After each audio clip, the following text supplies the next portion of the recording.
Wake up, Susan. Hi there, this is Pete Howard, Director of Concert Posters for Heritage Auctions, previewing our upcoming November auction, number 7421, with almost 250 great concert posters. And if I could have one poster in that auction for myself to take home and put on my wall, I mean, you know, it's great to see Skeleton and Roses and 9.6 and, you know, the Stones in Chicago and all these great posters, but this would be it. And I'm, you know, not even old enough to be a first generation 1950s rock and roll fan, but certainly starting in the 60s, and this poster is just absolutely astounding. I just love this. And Buddy Holly and the Crickets, right? What can you say? 1958, hugely colorful jumbo globe concert poster. And stamped in up at the top, this stop in the tour was Buffalo, New York on Saturday, January 18th of 1958. But boy, I'll tell you, graphically and every otherwise, just a killer piece of 1950s rock and roll advertising.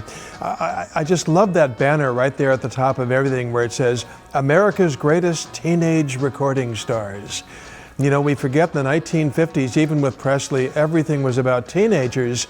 Any adult, you know, over the age of 21 had a responsible job and paid scant attention to this new phenomenon known as rock and roll. So that's a great way to kick off this poster.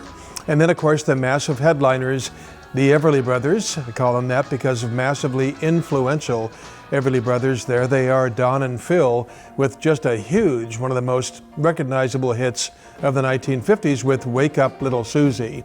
So that's one of the reasons they got such top placement. But you know, from there, rather than go through musicians, gotta jump right down there. Boy, Buddy Holly and the Crickets. My goodness, before Buddy started wearing his trademark horn rim glasses. Look at that, they're just normal glasses.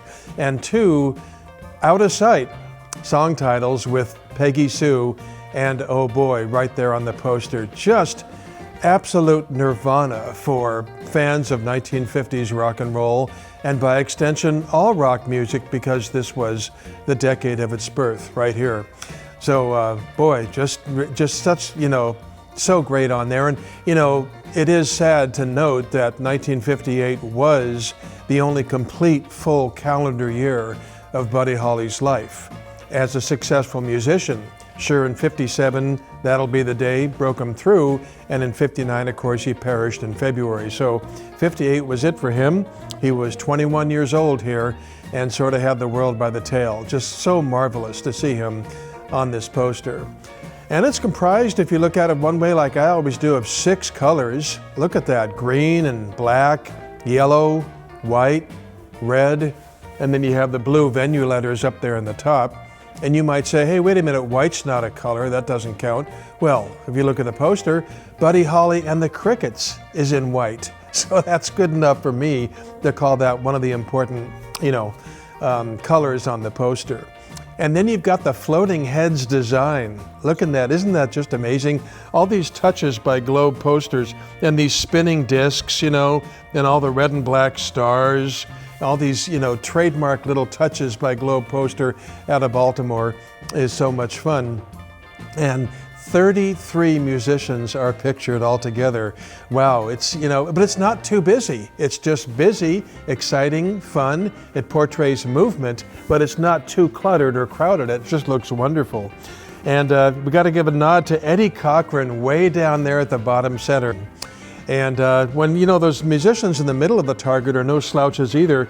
Interesting point, did you notice that Globe designed this poster as sort of a bullseye target? You know, the red center, and it goes out in the circles from there. So right there in the middle, above Buddy Holly and below the Everly Brothers, you know, you got Jimmy Rogers with Honeycomb and the Rays with Silhouettes. Really important 1950s fun, big, familiar hits from that such important decade to rock and roll.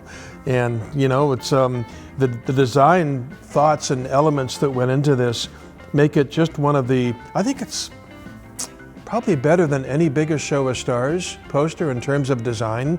It's just such a killer design. Look what Globe did, it's so cute. Down there in the bottom white margin, they even put their name in pink ink. Say that 5 times fast. Pink ink, okay.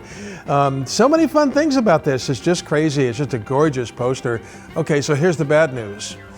There's only 3 copies known from the entire tour that collectors have ever seen. 3?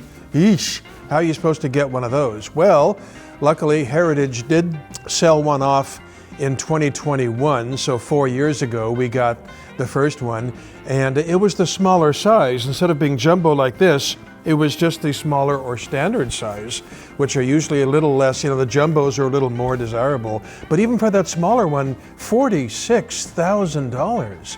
So people do recognize the greatness of this poster and its rarity, and what a wild conversation piece for anybody's wall, framed or whatever. It's just, as I said, said at the top of the video, it would be the poster I'd take home from the 240 in this November auction. Hope the other consigners don't get mad at me. So anyway, to check this auction out, it falls on Friday, November 7th, the whole thing. Don't go to Saturday like you have in the past. Everything now is on Friday. All the posters, from noon Central Time till about dinner time Central Time, which is where Dallas is, which is where I am right now, and of course Heritage is headquartered. So that's Friday, November 7th, and noon Central Time, say it one more time, and to check everything out, just go to ha.com/7421.